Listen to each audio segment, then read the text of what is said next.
আসসালামু আলাইকুম সুপ্রিয় দর্শক, কেমন আছেন সবাই?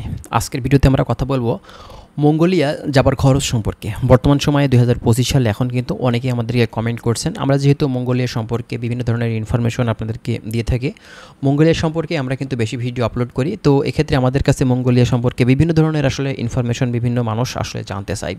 তো আমাদের কাছে সবথেকে বেশি যে কমেন্ট আসে বা যে প্রশ্নটা বেশি আসে সেটা হচ্ছে, ভাই মঙ্গোলিয়াতে যেতে চাই ২০২৫ সালে, এখন যদি বিভিন্ন এজেন্সি যারা কাজ করছে তাদের মাধ্যম দিয়ে যায়, সেক্ষেত্রে আমাদের খরচটা কেমন লাগতে পারে, যদি এই বিষয়ে কথা বলতেন। তো আমরা সে কারণেই আজকে আমরা মঙ্গোলিয়া নিয়েই কথা বলবো, মঙ্গোলিয়া যাবার খরচ সম্পর্কে কথা বলবো। যারা মঙ্গোলিয়া সম্পর্কে বিস্তারিত জানতে চান অবশ্যই আপনারা কমেন্ট করবেন, আরও বিস্তারিত কী জানতে চান বা আজকের ভিডিওটি কেমন লাগলো সেটাও কমেন্ট করতে পারেন। তো যাই হোক, কথা বেশি না বাড়ি আমাদের মূল ভিডিওর দিকে চলে যায়। তার আগে অবশ্যই আপনাদের কাছে রিকোয়েস্ট থাকবে আমাদের চ্যানেলটি সাবস্ক্রাইব করে রাখবেন। আমরা নেক্সট টাইমে কিন্তু মঙ্গোলিয়া সম্পর্কে আরও অনেক ধরনের ইনফরমেশনগুলো আপনাদের মাঝে কিন্তু দেওয়ার চেষ্টা করব। চলুন কথা না বাড়িয়ে আমাদের মূল ভিডিওটি আমরা স্টার্ট করি।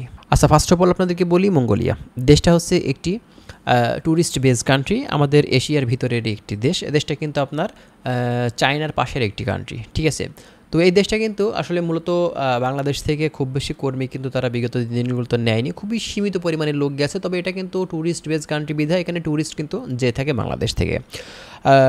এখন রিসেন্টলি বিভিন্ন এজেন্সি কাজ করছে মঙ্গোলিয়া নিয়ে। তো এই মঙ্গোলিয়াতে যদি কাজের উদ্দেশ্যে যাওয়া হয়ে থাকে, এক্ষেত্রে কত টাকা লাগতে পারে? দেখুন, বিভিন্ন এজেন্সি কিন্তু এখন মঙ্গোলিয়া নিয়ে কাজ করছে এবং খরচটাও কিন্তু আমরা দেখতে পাচ্ছি কিছুটা তারতম্য কিন্তু আছে। তো মঙ্গোলিয়ার ক্ষেত্রে বর্তমান সময় বিভিন্ন এজেন্সি এক এক রকম রেট নিচ্ছে। এটা যদি আপনি কোনো রিক্রুটিং এজেন্সির মাধ্যম দিয়ে যান, সেক্ষেত্রে আপনার ৩.৫ লক্ষ থেকে ৪ লক্ষ টাকা পর্যন্ত লাগতে পারে।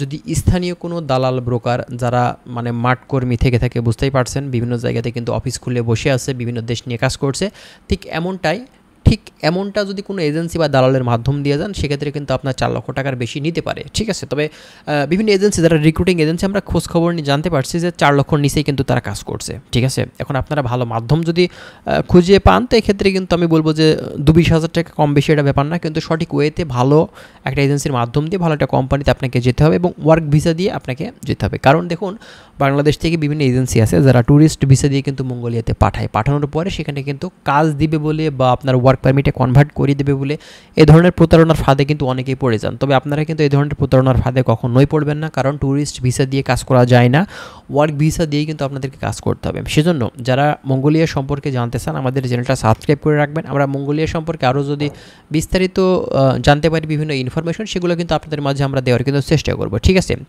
তো মঙ্গোলিয়া ভাই, আমি বলবো যে এখানে কিন্তু আসলে বিভিন্ন টাইপের কাজের সুযোগ আছে, বিশেষ করে যারা দক্ষ কর্মী আছেন বিল্ডিং কনস্ট্রাকশন সেক্টরে, আপনাদের জন্য কিন্তু সুযোগটা এই দেশে বেশি আছে। কারণ এখানে আপনি যদি কাজ করেন, যদি দক্ষ কর্মী হিসেবে যান, এক্ষেত্রে মান্থলি কিন্তু ৫০-৬০ হাজার টাকা প্লাস সেখান থেকে ইনকাম করতে পারবেন অনায়াসে, কোনো সমস্যাই কিন্তু হবে না।